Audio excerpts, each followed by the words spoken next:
At so ayan, hi guys! Welcome back sa channel natin. At ito ay pag-usapan muna natin itong grupo ng Blackbeard Pirates sa pagpunta nila sa isla ng Egghead Island. Dahil parang saktong-sakto yung pagpunta ng mga to doon habang nakakagulo ay ayan, bigla naman silang darating.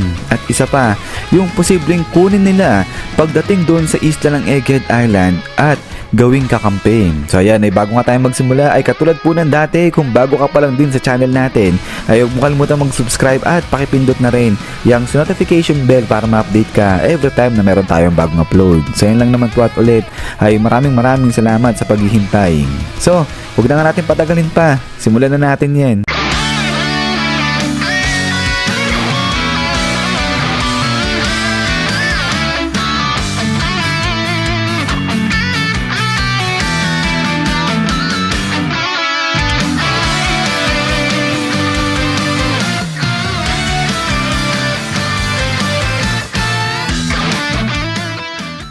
At so dito nga tayo magsisimula sa pagpunta ng Blackbeard Pirates dyan sa isla ng Egghead Island. So hanggang ngayon ay hindi pa nga natin alam kung ano talaga yung dahilan ng grupo na to kung bakit sila pupunta sa isla na yan. Pero marami na nga theory yung nag-a-arise at sinasabi na yung dahilan nila Blackbeard kung bakit sila pupunta dyan ay dahil sa gusto nilang makakuha ng ibang deadly fruit spam.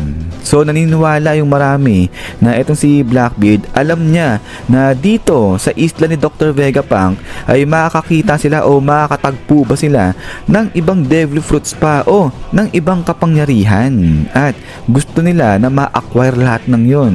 So far ay ayan pa lang yung mga theory lumalabas. Pero kung eto nga yung dahilan ni Blackbeard kung bakit sila pupunta sa may Egghead Island ay posible naman yan. Dahil kung mapapansin nyo nga sa mga nakalipas na chapter ay di ba walang ginawa itong grupo ng Blackbeard Pirates kundi sumugod sa ibang mga devil fruit user para kunin yung kapangyarihan nila. So parang sa ginawa nila dito kay Boa at saka nung sa recent lang dyan kay Lo. So although hindi sila nagtagumpay parehas na makuha yung kapangyarihan ng dalawa na yon, pero so far itong grupo nila Blackbeard seemingly ay talagang naghahanap sila ng mga malalakas na kapangyarihan at gusto nilang makuha, gusto nilang ma-acquire yung kapangyarihan na yon. But anyways ay maliban pa dyan sa pagdating ng grupo ni Blackbeard dyan sa may Egghead Island ay baka dito na nga rin mag-cross yung landas nila at pati na rin neto ni York. So bakit nadamay na etong si York dyan? Sa mamaya ay malalaman nga natin. Pero sa pagpapatuloy ay currently nga etong mga Marines at pati na rin etong mga Sea Beast Weapon at etong mga Pacifista ay nagkakagulo na nga sila dyan sa labas ng Egghead Island. So medyo laban-laban na nga sila ngayon dyan. Pero dahil na nga rin sa nangyayaring kaguluhan na yan, kaya magandang pagkakataon na to para dito naman sa grupo ng Blackbeard Pirates natin na pasukin o mag-sneak in dyan na sa isla ng Egghead Island ngayon. So pwede talaga nilang gamitin yung kaguluhan dyan para nga hindi sila mapansin sa pagdaong dyan sa may isla ng Egghead Island. Pero yun lang pala guys, ay paalala lang na posible na etong si Blackbeard hindi siya kasama dito sa nakasakay sa barko nila na papunta dyan sa may Egghead Island. Pero ang posibleng nakasakay dyan ay etong si Laffy at pati na rin etong si Devon.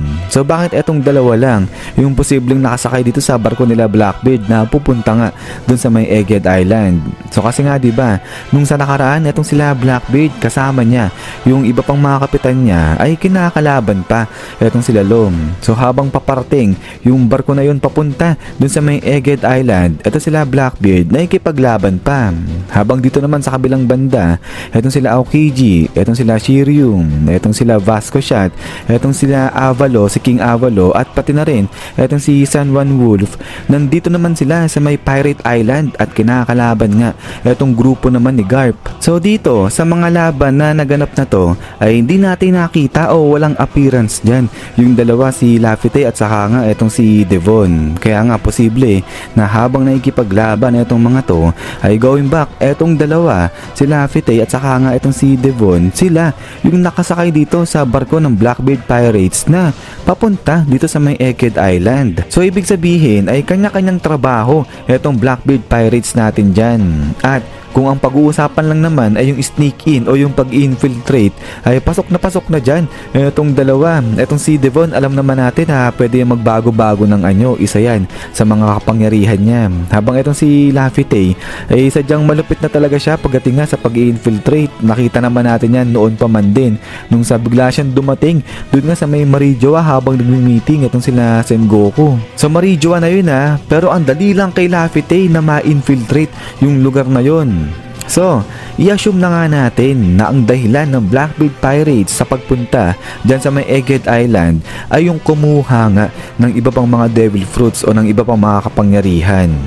So now ganito, ang posibleng mangyari dyan ay habang naghahalughog o nagsisearch ba itong dalawa na to dito sa loob ng laboratory nila Dr. Vegapunk, ay posible na dito makita nila itong grupo ng Straw Hat Pirates at eto nga, hostage nila etong si York. So dito sa pagkukross ng landas nila ay posible na nga na humingi ng tulong etong si York dun sa dalawa, kay Lafite at saka nga kay Devon. At good thing yan, magandang timing yan para kay Devon at saka kay Lafite if ever man natulungan nila itong si York. Kasi nga, diba sa pagkakataon na to ay wala na etong si Zoro, kinakalaban niya na etong si Roblucci at nandoon sila sa labas ng building.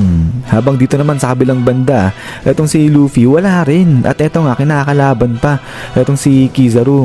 So ibig sabihin itong dalawang big time natin, itong dalawang mga halimaw natin, busy sa paikipaglaban. So kaya nga if ever nalabanan o tulungan ni Lafite at saka ni Devon si York, ang makakalaban lang nila dyan ay etong si Jinbei, si Sanji, etong si Chopper at saka etong si God Usopp natin. So hindi pala yan lang guys, sorry, yung mga naiwan pala dito ay mga halimaw din sa lakas, etong si Pops Jinbei at saka nga etong si Sanji Boy natin. So si Brook nakalimutan ko pa, pero yun, wag na nga rin natin isama yung tatlong babae natin, si Robin, si Stacy at saka si Nami. Kasi yung dalawang babae, si Robin at saka si Stacy, mga injured na sila hindi na yun makakalaban if ever man. So si Nami ay baka kasama na lang yan ito ni Usopp at saka nga nila Chopper, nila Brook. Sila yung poprotekta kala Dr. Vegapunk habang hinahak yung password na nilagay nga ni York dun sa defense barrier. Habang etong si Pops Jinbei at saka etong si Sanji, most probably sila yung lalaban din sa grupo ni Blackbeard o dito sa dalawa na to. So ang tanong ay bakit naman tutulungan ng dalawa na to si York? So posible nga dyan na etong si York ay magbigay ng offer dito sa dalawa at sabihin na kaya niyang tulungan etong grupo ng Blackbeard Pirates sa paghahanap o sa pag-acquire pa ng ibang road poneglyph. So alam naman natin na itong mga Dr. Vegapunks na nga na to ay talagang nagre-research din sila patungkol dyan sa mga road poneglyph. Kaya posible na may alam o may info nga itong mga Dr. Vegapunks na to pagdating dyan sa mga road poneglyph na yan. Pero maliban pa dyan, yung malaman lang ng grupo nito ng Blackbeard Pirates na etong si York ay isang Dr. Vegapunk din pala, yung alam ni Dr. Vegapunk, alam din nito ni York, ay talagang magkakaroon sila ng interest dyan. Talagang kukunin din nila yan. Kasi alam naman natin na sikat etong si Dr. Vegapunk. Yung knowledge niya, yung info na alam niya ay hindi yan matatawaran, hindi yan matutumbasan. Kaya nga kung sasabihin neto ni York na sasama siya o sasali siya dito sa grupo ng Blackbeard Pirates basta iligtas lang siya ng mga to, ay mataas-taas yung percentage niyan o yung possibility niyan na tulungan talaga ng dalawa na to etong si York, kunin nila yan. Pero syempre hindi yung ganung magiging madali, lalo na kaharap na dyan etong sila Sanji. Hindi basta-basta papakawalan yan nila Sanji. Pero marami bang factor yung pwedeng mangyari dyan. So baka nga makita na lang natin na etong si York ay biglang nakawala na yan So pwedeng may mga ganong eksena. Katulad na lang nung nangyari dyan kay Robin, di natin alam bigla na lang injured etong si Robin paglabas. But anyways, ay pagkatapos nga nito is yan lang guys muna yung pagdating dito sa video natin na to. So far ito nga yung isa sa mga theory na lumalabas na etong si York nga raw yung posible na maging bagong kakampi ng Blackbeard Pirates. Pero yan nga guys ay pag lumabas na yung spoiler at saka yung ibang info pa pagdating sa chapter 1092 ay i-update ko na lang kayo kaagad, i-represent ko kaagad sa inyo yan. So hintay-hintay lang. At ayan, ay ulit maraming salamat sa panood. So lagi mag-ingat, God bless niyo lahat at kita-kits tayo ulit.